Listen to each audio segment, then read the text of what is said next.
Կարոտ նշանակում է կար և չկա։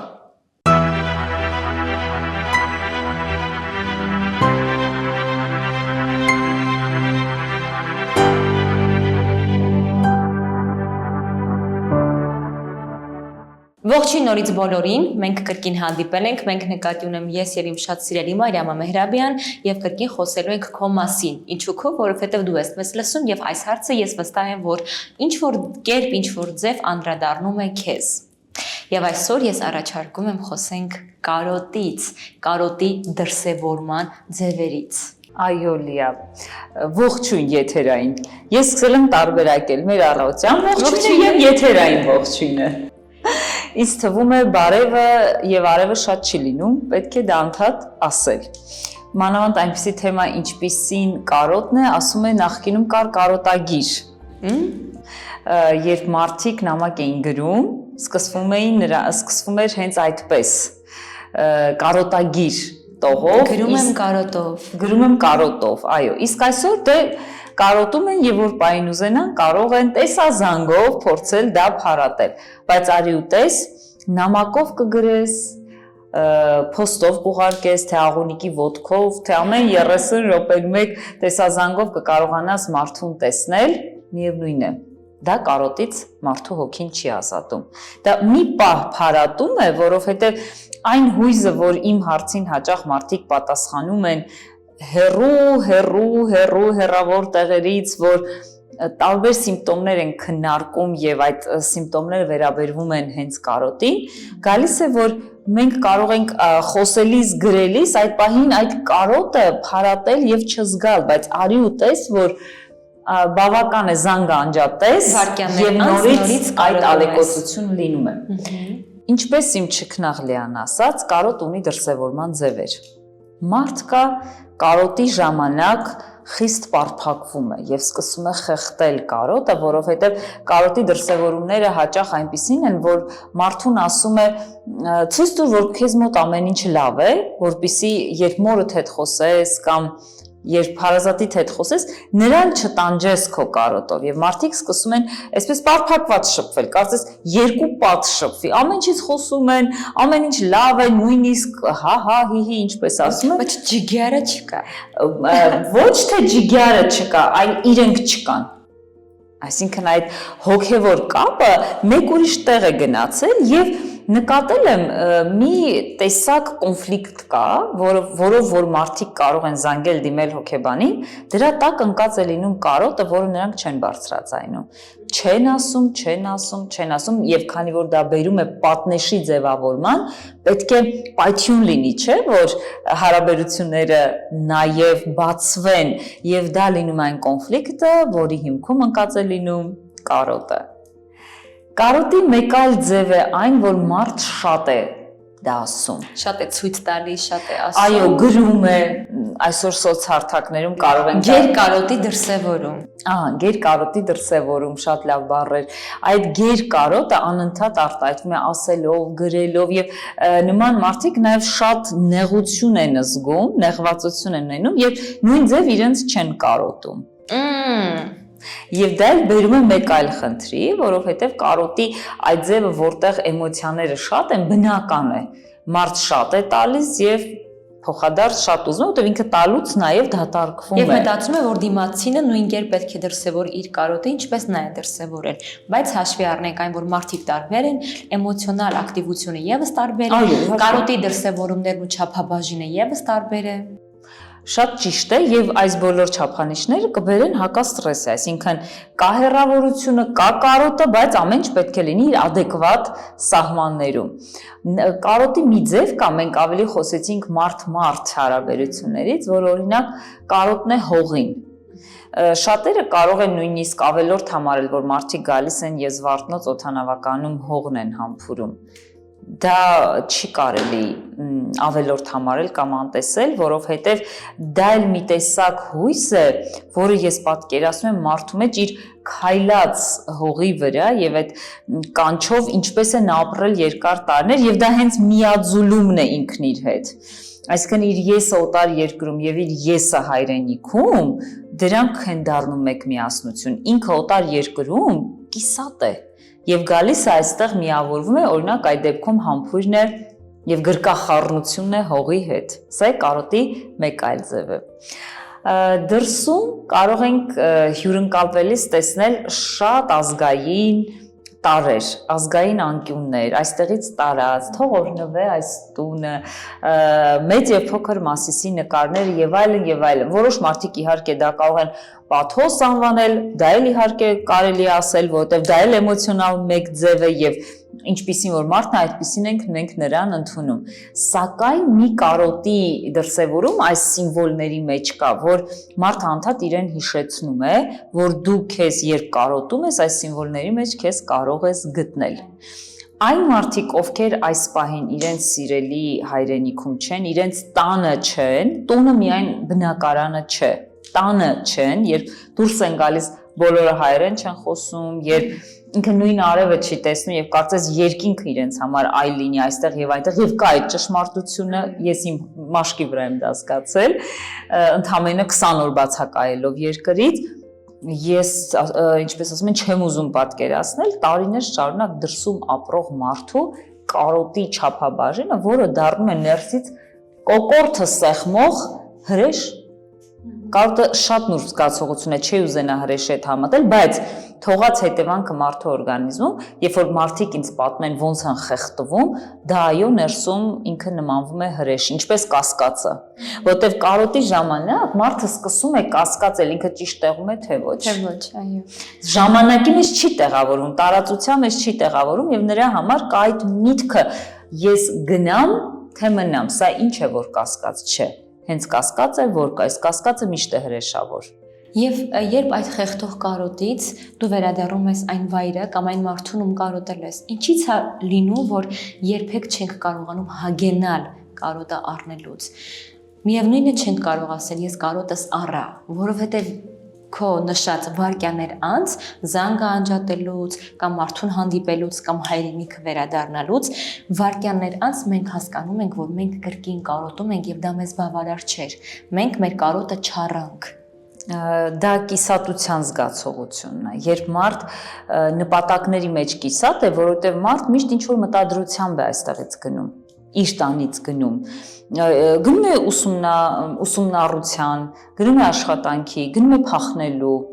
շատ տարբեր են, չէ՞ պատճառները, ով ինչ նպատակով է գնում։ Եթե դու գնում ես աշխատանքի եւ հաջողում ես, այդ զանգը անջատելու պահը ավելի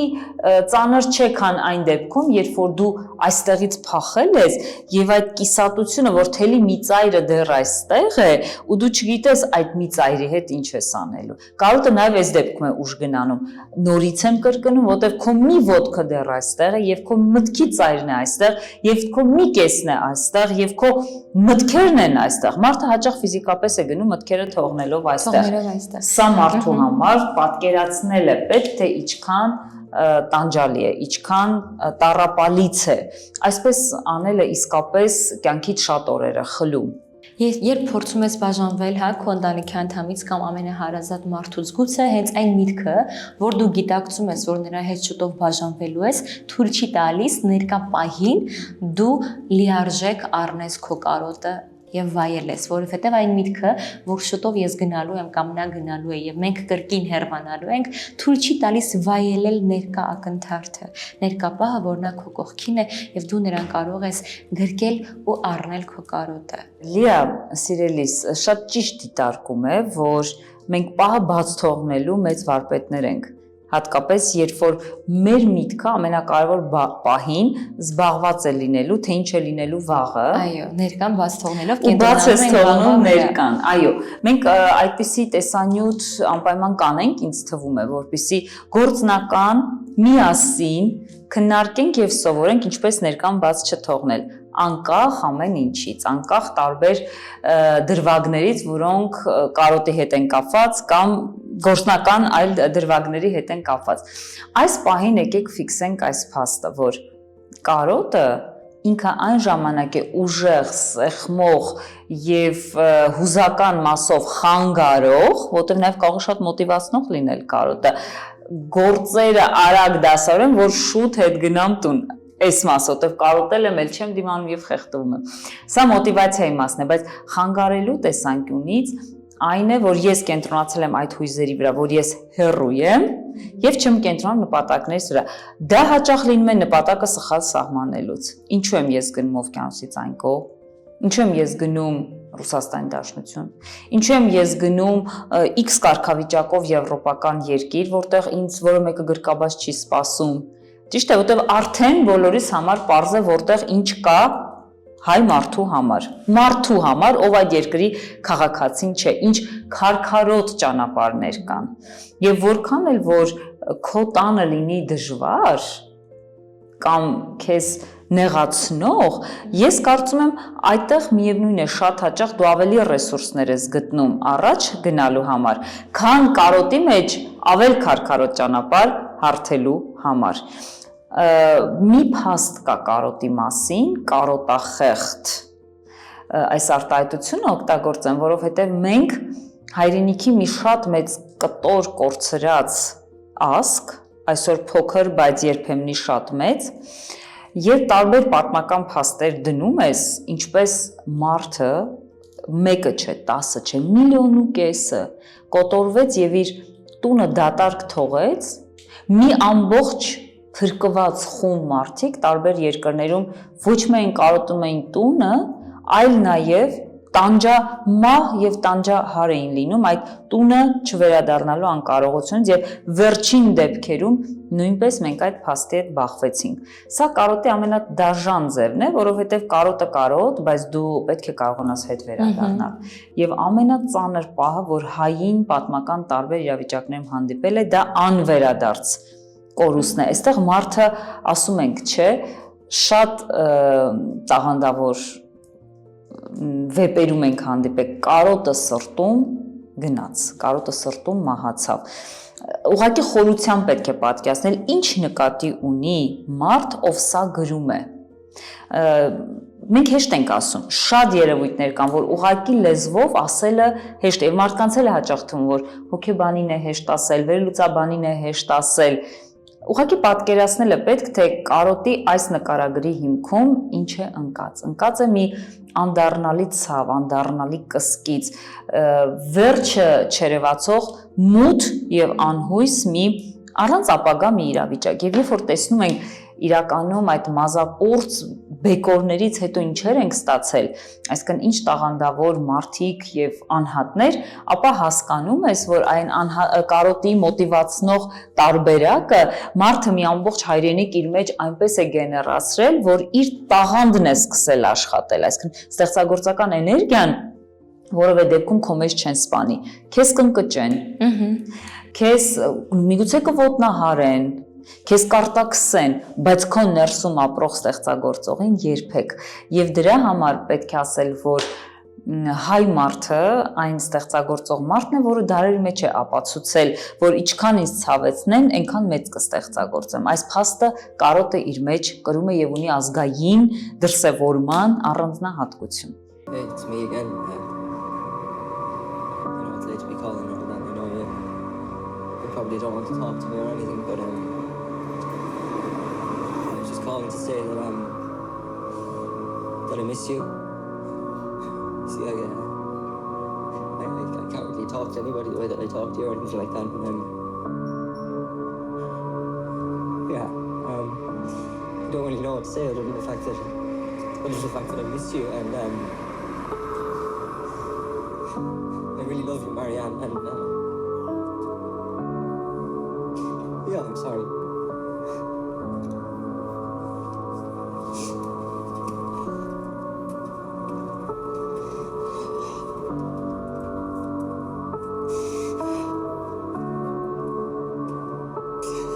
Իսկ ինքնին մարդկային կարոտը ինչ է իրենից ներկայացնում։ Ինչ եմ ես հասկանում եւ ինչ են առհասարակ մարդիկ հասկանում, երբ ասում են ես կարոտում եմ։ Ինչ նշանակում է ես ունեմ քո կարիքը, ես ուզում եմ քո ընկերակցությունը, ես ուզում եմ քո ջերմությունը, քո ուշադրությունը Ես ուզում եմ լրացնել այն բացը, որ դու եղել ես եւ հիմա չկաս եւ ես ուզում եմ դա հետ բերել, ինչ ենք հասկանում կարոտ ասելով ծնողի հանդեպ, քույրիկի հանդեպ, ամուսնու հանդեպ, կնոջ հանդեպ, կապ չունի ում հանդեպ, որևիցե մի անհատի հանդեպ կարոտ ինչ է նշանակում։ Կարոտ նշանակում է կար եւ չկա։ Ես ունեի այդ փաստը իմ կյանքում, որն այլևս չկա։ Եվ ինչու եմ ուզում դա լինի, որովհետև երբ ունեցել եմ երջանիկ եմ եղել, լիարժեք եմ եղել։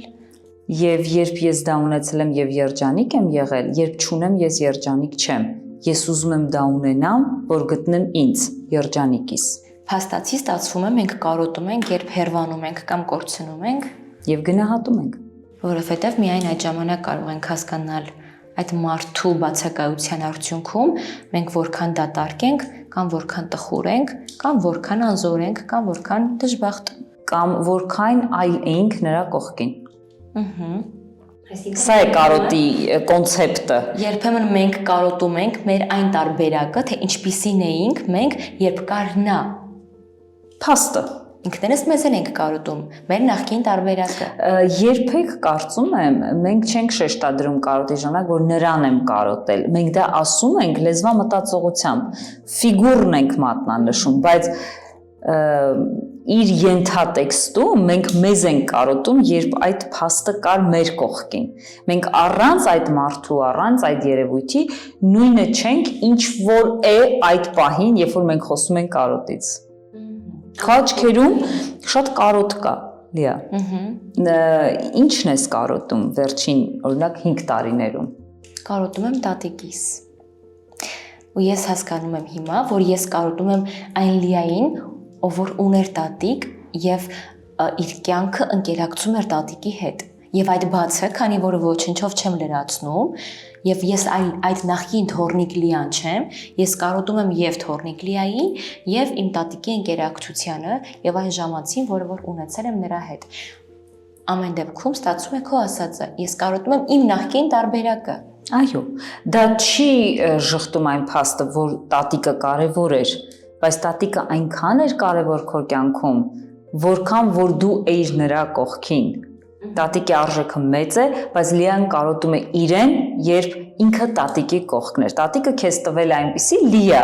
այնպիսի ես, այնպիսի դեր սոցիալական, որը որ առանց իրա դժվարանում է հենց այդպիսին լինել։ Երբեմն սա հարաբերությունների մեջ դառնում է հիվանդագին, այսինքն մարդկային կորուստից հետո կարոտը դառնում է հիվանդագին։ Կամ մարդկային անվերադարձ կորուստի մասին կարող ենք խոսել, կամ ուղղակի բաժանումների մասին, եւ դու գիտես այդ մարդը այլևս քո կյանքում չի ունենալու իր ուրույն տեղը, եւ դու հիվանդագին կարոտում ես նրան։ Այո, հիվանդագին կարոտ, հիվանդագին խանդ կան նման արտահայտություններ, եւ քանի որ մեր հաջորդ տեսանյութը խանդին ենք նվիրելու, անպայման հիվանդագին բառը այստեղ պահենք, որտեղ շատ կարևոր է այդ մասին խոսել։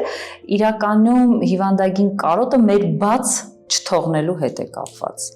Մենք բաց չենք թողնում այն թելերը, որով որ մենք կապված ենք այդ փաստական հանգամանքի հետ, այդ իրողության հետ։ Տվյալ դեպքում, քանի որ քաջածանոթ եմ քո եւ տատիկի հրաշալի եւ գեղեցիկ կապին, եւ շատ նմանացնում եմ իմ եւ իմ տատիկի հրաշք կապին, եւ շատ հաճախ եղել անգամ հարցազրույցի ժամանակ, ինչ կասեիր հենց հիմա տատիկին, կասեի, որ ինքը ամենաթանկն, ամենակարևորն է եւ կուզեի գրկել։ Սա անվանել հիվանդագին կարոտ թերևս չի կարելի այս օրինակի մեջ, բայց հիվանդագին կարոտը այն է, որ բացի այդ դրական փորձը վերցնելուց մարդ ամեն վարքյան մատնանշում է, որ եթե ինքը լիներ, եթե ինքը ասեր, սա արդեն նորմայից դուրս է, որտեղ կան արդեն կպչուն մտքեր, կպչուն գործողություններ, այսինքն ամեն ինչ գնում է տենդագին վիճակի, տենդ է առաջանում, բայց երբ որ մենք օգտվում ենք այն փորձից, որը մեր մեջ ներդրված է եւ կարոտում ենք հենց այդ պահերը եւ այդ մասին խոսում ենք, դա ուղղակի գեղեցիկ է, դա հենց կյանքն է։ Իսկ երբ չենք խոսում կարոտից, մենք զգում ենք Դա քոնն է։ Մենք զգում ենք կարոտը որևիցե մեկի նկատմամբ, մենք չենք բարձրաձայնում, խեղդում ենք մեր մեջ եւ փորձում ենք ինչ որ իրավիճակների մեջ կամ ինչ որ քայլերի շնորհիվ դա արտահայտել։ Կարծում զրույցը կտրուկ փոխվեց այլ ուղղությամբ եւ մեկ այլ երևույթ է այստեղ ավելի կարևորվելու, դա այն է, որ երբ ես կարոտում եմ քեզ ու այդ մասին չեմ ասում, ուղղակի փորձում եմ ինչ-որ ժեստերով ցույց տալ, իմ պարագայում ես կընտրեմ ասելը, որտեղ ես սիրում եմ ասել, էմոցիաները վերածել բառերի։ Բայց մարդիկ, ովքեր այլ տարբերակ են ընտրում, վստահ չեմ իրենք ավելի ազատ են զգում եւ ինչու՞ չէ ավելի երջանիկ։ Ես կարծում եմ ուղղակի սոցհարթակների ակտիվությունը пассивացրել է մարդկանց էմոցիաների խոսքային արտահայտման տարբերակը։ Եվ հաճախ մեր այն վերջի երկու սերունդների սոցիալական հրամանի եւ պատվերի մեջ չկա խոսել էմոցիաներից, կա խեղդել էմոցիաները, չասել, որ սիրում ես, չասել, որ կարոտում ես, չասել, որ ինքը կարևոր է, չասել, որ ինքը ամենաթանկն է, չասել, որ նրա կարիքը ունես։ Գիտես ինչու, որտեվ հանկարծ նա իրեն լավ կզգա։ Այսպիսի թյուրիմացություն կա մարդկային հարաբերությունների մեջ, որը չեմ կարող հասկանալ, որ կրթա համակարգի հրամայականով է եկել, որ ինչով է վատ, որ քո զգացողությունների պատճառով ինչ որ մեկը իրեն լավ զգա։ Կառիթավորվի, ասում են մեծերը։ Կառիթավորվի։ Եթե պետք է սիրուց եւ կարոտից առիթավորվեն, խնդրեմ, թող առիթավորվեն։ Այո, արդեն դա ասում ենք մենք, արդեն դա ասում ենք մենք, ես 40 տարեկան ես եւ դու 20 տարեկան ես։ 20? Երկու սերունդներ։ Ես 20 չեմ, բայց ես շատ շնորհակալ եմ այս գեղեցիկ հաջողությունից։ Դե ամեն դեպքում երկու տարբեր սերունդներ են խոսում, որոնք որ արդեն փորձում են այդ կարծրատիպերը կոտրել եւ շռայլ լինել, անխնա լինել էմոցիաների մեջ։ Ես ամենայն անկեղծությամբ ուզում եմ բոլորին ասել, որ եթե իմ սիրելուց եւ իմ կարոտից դուք պետք է ձեզ լավ զգաք, ես միայն ուրախ եւ երջանիկ եմ դրանից, որ ես կարողանում եմ այդ դրական զգացողությունը ձեզ պատճառել անկախ սեռից եւ անկախ տարիքից։ Չէ, վերջում ավելացրու, բայց չափերը ճանաչեք։ Ես ուղղակի չեմ ընդունում իմ փաս, որը որ շատ ակտուալ է, չեմ կարող չասել, մարդիկ իրենց կարոտի, սիրո, վրդովմունքի մասին խոսում են կիսվելով ստորի տարբերակներում ինչ որ այլ թևավոր խոսքեր, աֆորիզմներ, տեսանյութեր նկարներ։ Դա էլ է տարբերակ ասելու։ Դա տարբերակ է ասելու, բայց դա քո խոսքը չէ, դա քո սրտինը չէ։ Ինքն է հավաքել։ Ինքն է բառերը հավաքել։ Մենք ընդունում ենք եւ հարգում բոլորի փորձը։ Ես ուզում եմ, որ խոսեն ամեն ինչի մասին։ Եթե կարող են, եթե պատրաստ են։ Եթե կարևորում եք, եթե գնահատում եք, եթե արժևորում եք եւ եթե ունեք դրա կարիքը, խոսեք։ Ինձ թվում է կարիքը կա, պարզապես մարդիկ պետք է, ես կարծում եմ տեմպը դանդաղ է ընթանալու, հոգեկրթության տեմպը չի կարող շատ արագ լինել։ Տառապանքս փորձ ունի, հոգեկրթությունը դանդաղ է գալիս եւ մարդը եթե կարողացել է ստորիով գրել եւ հրապարակել, մեկ քայլ է որ նա կարողանա սովորել այդ մասին խոսել, երբ մարդը կա եւ նրա կողքին է։ Այո, կարոտ, երբ կա եւ այլևս չկա։ Եւ քանի կա, պետք է պահը բաց չթողնել, վայելել, զգալ, ապրել եւ չմտածել հետոյի մասին, իսկ հետոյի մասին կունենանք հատուկ Իսկ հետոյի մասին կունենանք առանձին զրույց։ Շտապենք մի փոքր լիցքաթափվելու, այո, շնչելու, արտաշնչելու եթերից դուրս եւ իհարկե միասին ավելի մտերմիկ զրույց։ Մեզ սպասվում է խանդոտ զրույց։ Խանդոտ զրույց, համովություններ եւ իհարկե մեր ընկերների աջակցությունը։ Շնորհակալություն։